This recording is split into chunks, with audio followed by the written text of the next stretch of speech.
Ոտքս կոտրեր թատրոն չերթայի, ասում է Հակոբ Պարոնյանի հերոսը Բաղդասար աղբարը, տունդ նստեիր նարեկդ կարդայիր ինքն իր մասին ասում է նա, բայց նա ասում է թատրոն որպես հանդիսատես գնալու մասին։ Նույնը կարող են ասել հազարավոր մարդիկ, ովքեր պատահականորեն բեմ են բարձրացրել, պարուվել նրա հմայքով, բեմը ունի, թատրոնը ունի մի կախարդի չմայք, որ հետո 1-2 անգամ բեմում հայտնվածին այլևս հանգիստ չի տալիս, շարունակում է հետապնդել։ Նրանցից շատերը, ինչպես արդեն ասացինք, տարիներով կարող են անցկացնել բեմում, թատրոնում, ողջ կյանք անցկացնել թատրոնում, բայց այդպես էլ չստեղծել բեմական արժեքավոր որևէ կերպար։ Նրանց անունները չեն պահպանվել թատրոնի պատմության դասագրքերում, բայց կա մեկը, որ ի հեճուկս ամեն ինչի, ի հեճուկս ճակատագրի մատուցած դառնությունների, իր կենցաղի, վարք ու բարքի, ամեն ինչ արված էր, որպեսզի նա թատրոնում չհաջողի, բայց դարձավ հայ թատրոնի պատմության ամենաերևելի դեմքերից մեկը։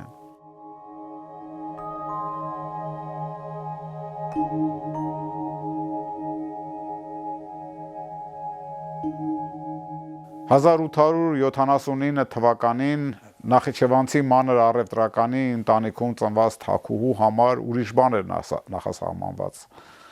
Պատահականորեն բեմ բարձրացավ, երբ Նախիջևան էին ժամանել Սաֆրասյան ամուսինները, թատերախումբը ամուսինների, եւ թագուհուն 12-13 տարեկան տղայի դերով, փոքրիկ տղայի էպիզոդիկ դերով բեմ են բարձրացնում, եւ դա լինում է ճակատագրական նրա համար։ Թեև ընտանիքը որոշել էր, որ թագուհուն այդպես բանավոր համաձայնությամբ ամուսնության էին տվել հարևանի տղային, բայց նրա գեղեցկության համբավը տարածվում է գրեթե ողջ Կովկասում եւ նույնիսկ ռուսական կայսրության փոխարքան որոշում է նրան Նախիջևանից փախցնել, տանել իր եղբոր տղայի համար, բայց ձախողում են։ Ի վերջո, այնուամենայնիվ, ամուսնանում է թագուհին, ամուսնանում է Թիֆլիսից ժամանած Հարսնախոսյան եկած Հարություն Հակոբյանի, նույնպես մանր առևտրականի հետ, եւ հաստատվում Թիֆլիսում։ Դեռատի կինը մինչ ինտեգրվում է Թիֆլիսի կյանքին, բարքերին, սովորույթներին, արդեն դառնում է 4 երեխաների մայր։ Թագուհի Հակոբյանը չէր մոռացել բեմով ապրելու երազանքի մասին, պարզապես ամուսինը թույլ էր տալիս ներկայացում հաճախել միայն որպես հանդիսատես։ Եվ առաջին ներկայացումը, որ պարմանուհի Թագուհի Հակոբյանը դիտում է թատրոնում, դա Վերք Հայաստանի բեմականացումն էր Խաչատուր Աբովյանի, որը որպես ներկայացում կոչվում էր Ասլան Բալասի, իսկ աղասի դերում խաղում էր Հովհաննես Աբելյանը, եւ որը հիացնում է ուղղակի դեռատի կնոջը, եւ նա մեկ անգամ եւս վճռում է նվիրվել թատրոնին։ Երբ թատրոն մտնելու մասին սկսում է մի քանի անգամ բարձրաձայնել, նրա սալմաստեցի կիսուրը ասում է հետևյալ խոսքերը՝ մեր խարս գժվերի, կուզի թատրոն մտնել։ Այսինքն այնքան անհասկանալի էր, առհասարակ Թիֆլիսը դեռևս այն միջավայրը չէր, որ միանգամայն դրական աչքով նայեր թատրոնում աշխատող դերասանուհիներին, այն էլ պատկերացրեք 4 երեխաների մայրն է ցանկություն հայտնում դերասանուհի դառնալ։ Ի վերջո նա կարողանում է ամուսնուն Հարություն Հակոբյանին համոզել, բայց պայման է դրում ամուսին առաջ, որ պիտի խաղա միայն ծեր կանանց դերեր։ Եվ առաջին դերը, որ Թագուհի Հակոբյանը խաղում է բեմում, Գաբրիել Սունդուկյանի Քանդած օջախը պիեսում Քալիի կերպարն էր։ Դրանից հետո պայմանը կարծես թե խախտվում է ամուսնու հետ կապած, որովհետև հաջորդը արդեն նույն Սունդուկյանի Պեպո կատակերգությունում է բարձրանում Թագուհին եւ արդեն խաղում է երիտասարդ կնոջ Կեկելի կերպարը։ Պեպոում Թագուհի Հակոբյանի խաղանկերներն էին Հովհաննես Աբելյանը, Իսահակ Ալիխանյանը, Վարդուհին, Զապելը, իսկ դերի տեքստին վարժեցնում էր անձամբ Գաբրիել Սունդուկյանը։ Թեև նրա այս երկու կերպարներն էլ քննադատության կողմից առանձնապես չեն նկատվում, բայց թե խաղանկերները, թե Գաբրիել Սունդուկյանը մեծ ազդեցություն են ունենում նրա վրա եւ ապագա մեծ դերասանուհին ամուր կանգնում է ռեալիստական իրապաշտական թատրոնի հիմքերի վրա։ 1906 թվականին մահանում է դերասանուհու ամուսինը Հարություն Հակոբյանը 4 երեխաների խնամքը թողնելով կնոջ ուսերին։ Թվում է, թե սա մի հանգամանք էր, որ պիտի խոչընդոտ դառնար, որ պիտի հեռացներ դերասանուհուն թատրոնից, սակայն նա որոշում է, Թագուհի Հակոբյանը վերջնական որոշում է կայացնում հենց այդ հոգսը հոգալ թատրոնի միջոցով դառնալ ավելի պրոֆեսիոնալ, ավելի շատ դերերում հանդես գալ եւ կարողանալ թատրոնով վաստակել իր միջոցները, որպեսզի կարողանա երեխաներին խնամել։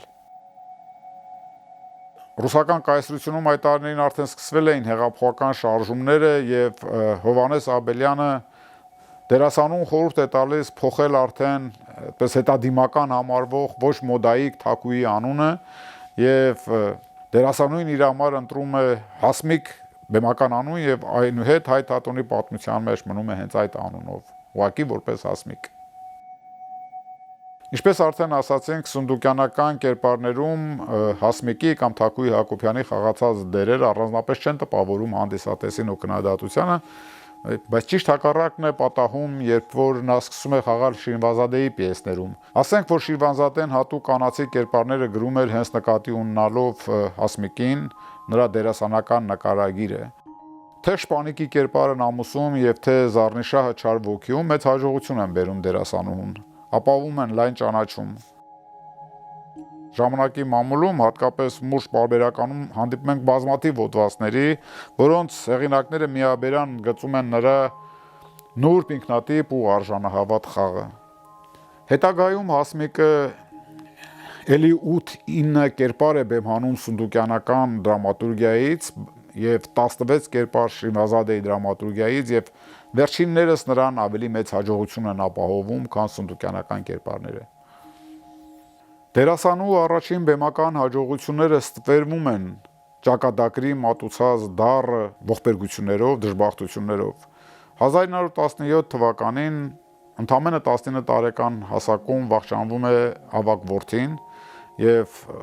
դերասանուին ստիպված է լինում շուշկես տարի մի փոքր ավելի պակաս 3-4 ամիս ստիպված է լինում հեռու մնալ բեմից, բեմ չի բարձրանում։ Բայց այսքանով էլ չի ընդհատվում դժբախտությունների այն շղթան, որը բաժին էր հանված դերասանու համար։ Հանկարծակի հիվանդանում է նաև դուստրը եւ բժիշկները խորհուրդ են տալիս անպայման հեռանալ Թիֆլիսից եւ ապրել ավելի խոնավ մի վայրում։ Հասմիկը դստեր հետ հեռանում է Բաթում, այնտեղից էլ գալիս հաստատվում է Դիլիջանում։ Եվ Դիլիջանում եւ Բաթումում Հասմիկը կարողանում է ստեղծել ինքնագործ խմբեր եւ ինքն էլ ղեկավարել, ինքն էլ բեմ բարձրանալ, բեմ հանել պատանի երիտասարդ շատ ուժերի։ Հետաքրիր մի դիպված կա մի պատահար Դիլիջանում, հիվանդ աղջիկը հավեմիս է խնդրում մորից եւ Հասմիկը ընկած Դիլիջանի բոլոր խանութներում չի կարողանում, դա այդ տարիներին դժվար էր սովի ու 20-ականներ թվականներ նոր խորհրդայնացած Հայաստան եւ դժվար էր ոչ միայն Դիլիջանում, ընդհանրապես Հայաստանի խանութներում հավեմիս գտնելը, Հասմիկին դա չի հաջողվում։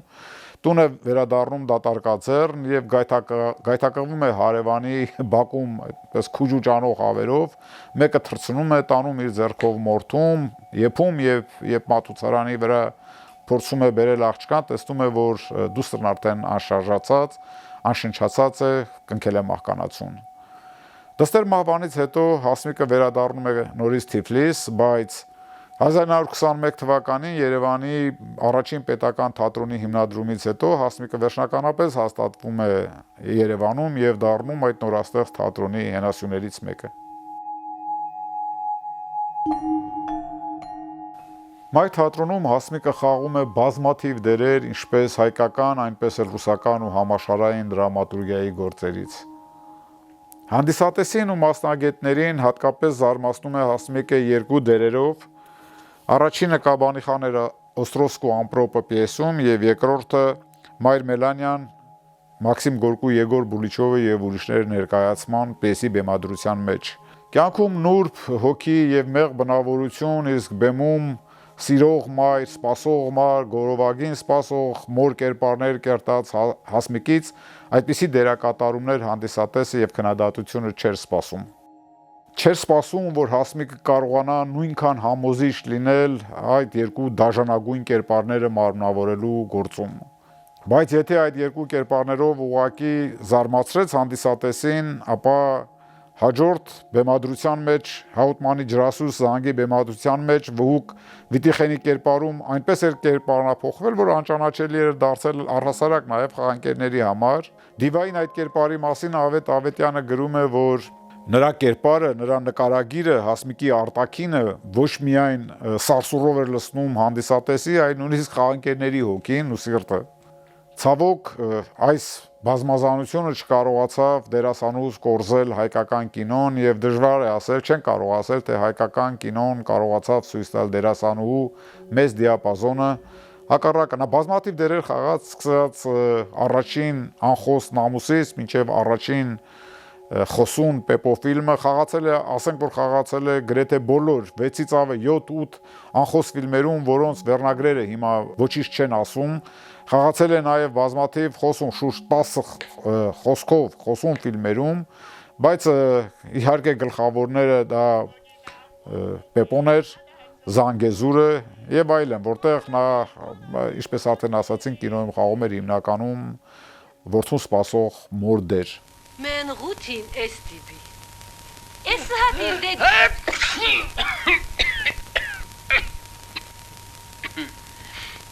STD-ni? Of, Şuşanes ինչ թուն բուրրութի է։ Աբա մի Շուշան հուտ քաշի հիդը բան չի խառնա։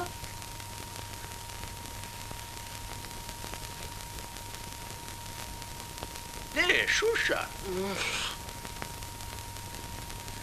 Լավ բռնուցի է։ Հասմիկ առաջին հայ դերասանուհին էր, որ արժանացավ ժողովրդականի կոչման։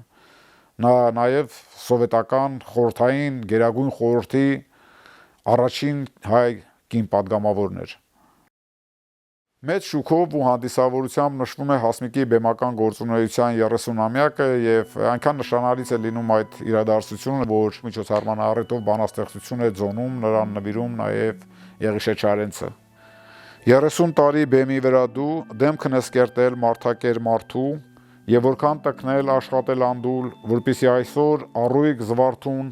դեմքը պատկերես մարդակերպ մարդու, ոչուն քեզ Հասմիկ եւ կյանք անհատնում։ Հասմիկ արժանանում է նաև խորհրդային երկրի այլ կոչումների, նաև սոցիալիստական աշխատանքի հերոսի կոչում է ստանում 1936 թվականին, երբ արդեն սկսել էր մոլեգնել ստալինյան բռնությունները, բայց ոչ համաժողովրդական սերը, ոչ այս բոլոր տեսակի կոչումները չեն փրկում նրան այդ բռնությունների սև ցուցակներում հայտնվելու հեռանկարից, եւ նա էլ հայտնվում է աքսորի կամ մահվան դատապարտվելիք արվեստագետների ցանկում եւ Անաստաս Միկոյանի վկայությամբ, նրա իսկ վկայությամբ ինքն է կարողացել 3 անուն դուրս բերել այդ ցուցակներից, մեկը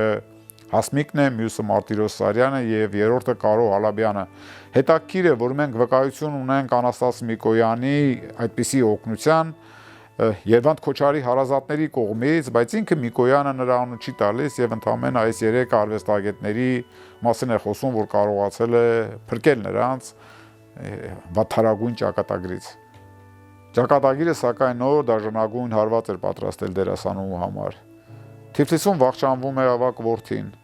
Նույն օրը, երբ որ այդ բոթը հասնում է Երևան, Հասմիկին չեն տեղեկացնում, բայց դերասանուհին առանց իմանալու որդու մահվան մասին սրտի կաթված է տանում։ Հետագայում բժիշկներն ասում են, որ եթե տեղեկացնեն նրան այդ մասին, լուրը ասեն, ապա նրա սիրտը չի դիմանա եւ ընտանիքի անդամները թաքցնում են նրանից, ցույց տալիս իբրև թե ոչինչ չի պատահել, բայց դերասանուհին կռահում է ամեն ինչ, ինքն էլ մտնում է մի տեսակ խաղի մեջ, չի ուզում ստիպել իրեն ասել ճշմարտությունը եւ այսպես ընտանիքի անդամները ձևացնում են, թե ոչինչ չի եղել, իսկ դերասանին խաղում է, թե ինքը ոչինչ չգիտի։ Երիտասարդ դրամատուրգ Մելիք Քոչարյանը կռահելով, թե ինչ է կատարվում ընտանիքում եւ ինչ զսպված փոթորիկներ են ալեկոծում դերասանուհու հոգին, որոշում է մի պիես գրել հատուկ նրա համար, որով եւ հնարավորություն տալ նրան արտահայտել իր զսպված զգացմունքները, կոպիտ ասած սպասող մայր, որը ճակատից վերադարձող որդուն տեսնում է կուրացած, պատկերացնում ենք բեմում իրավիճակ, երբ Հասմիկը, դերասանուհի Հասմիկը տեսնում է որդուն պատերազմից կուրացած վերադառնալիս, ազատություն է տալիս զգացմունքներին, ազատություն է տալիս արցունքներին, եւ դա կարծես թե արցունք էր իր ավակ որդու, արցունքներն էին ավակ որդու համար թափված, որի մասին շատ լավ իմանալով թե ինչ է կատարվել, ողջ կյանքում լռել էր։ Դերասանուհու թոռը կինոգետ Սուրեն Հասմիկյանը, որ եղել է Գեղարվեստատատերական ինստիտուտի իմ սիրելի դասախոսներից մեկը, Այս պիեսի եւ այս առիթով առասարակ տատու մասին գրեթե ոչինչ չի գրել, չհաշված այս մի փոքրիկ դրվագը հարազատ մարտիկ, ինչպես արդեն նշեցինք, Մելիք Քոչարյանի պիեսի բեմադրության մասին մի փոքրիկ բան ունի գրած։ Բեմում դերասանուհին բացակայում էր։ Այդ դերն, այդ պիեսը Հասմիկի համար այն միակ տեղն էր, որտեղ նա կարող էր ինքն իր հետ լինել մի կին, որին ահավոր վիշտ է բաժին ընկել։ Ոչ մի կեղծում, ոչ մի դիմահարդարանք, ոչ մի պատրանք։ Սա հենց այն հայտնությունն էր, որ ապշեցնում էր հանդիսասրահում գտնվող ամեն մեկին։ Կյանքում նա հափշտակված խաղաց իր խաղացանքի բազմազան կերպարները, բոլոր դերերը։ Բեմում այս անգամ նա ոչինչ չխաղաց, դադարեց դերասանուհի լինելուց։ Երևի ամեն մի գեղագետի հետ պատահում է այդպիսի մի անխուսափելի դեպք, երբ գոնե մեկ անգամ իրենց տեղերը փոխում են կյանքն ու ստեղծագործությունը։ Վերջին անգամ դերասանուհին սունդուկյանական բեմ է բարձրանում Խաթաբալա ներկայացման մեջ։ Այդ ժամանակ արդեն դժվար էր քայլում, դժվար էր տեղաշարժվում եւ բրիշների հորդորին դադարեցնել բեմական կյանքը պարզապես ականջալուր չէր լինում։ Երկու այդպես հաղթանդամ տղամարդ գալիս էին աստիճաններից իջեցնում տան մեքենայով ուղեկցում թատրոն, հետո թատրոնում արդեն խաղանկերներն էին օգնում բեր մտնել, իսկ ինքը Հասմիկը Խաթաբալայում խամփերի դերով պիտի պարեր, պիտի երգեր բեմում եւ ողջ թատրոնի կոլեկտիվը կուլիսներում հավաքված հետևում էր, թե ինչպես է ուղակի թռվռում բեմում։ Այն դերասանուին, այն կինը, որը տան աստիճաններն անգամ չէր կարողանում իջնել, ճախրում էր սունդուկյանական բեմում եւ դա ապշեցնում էր բոլորին։ Երևի բեմը ունի այդպիսի հատկություն մոռացնել տալու ժամանակավորապես կամ արտիստը իր մեջ, տաղանդավոր դերասանը իր մեջ ունի այն ներշնչանքը, որը ֆիզիկական ցավը կարող է երկրորդ պլան մղել եւ կարող է ժամանակավորապես մոռացնել տառապանքը եւ թույլ տալ, որ բեմում դրսևորես կատարյալ ձևով։ 1947 թվականի այդ ներկայացմանը Խաթաբալայի Հասմիկը խաղում էր այնպես, ասես կարծես շատ լավ հասկանում էր, որ վերջին անգամ է բեմ բարձրացել։ Հանդիսատեսն էլ կարծես թե հասկանում էր, որ վերջին անգամ է սիրելի դերասանուհուն բեմի վրա տեսնում, ուստի ներկայացումից հետո չի ցրվում, չի հեռանում, այլ հավաքվում են մարդիկ դերասանական մուտքի մոտ եւ դերասանուհուն, արտիստուհուն իրենց ձեռքերի վրա տուն հասցնում։ Հասմիկը մահկանացուն կնքում է 1947 թվականի օգոստոսի 23-ին եւ թաղվում Երևանի քաղաքային պանթեոնում։ Հրաժարվելով դիակարգի ծառայությունից, ժողովուրդը նրան իր վերջին հանգրվանին է հասցնում, դարձյալ իր թևերի վրա։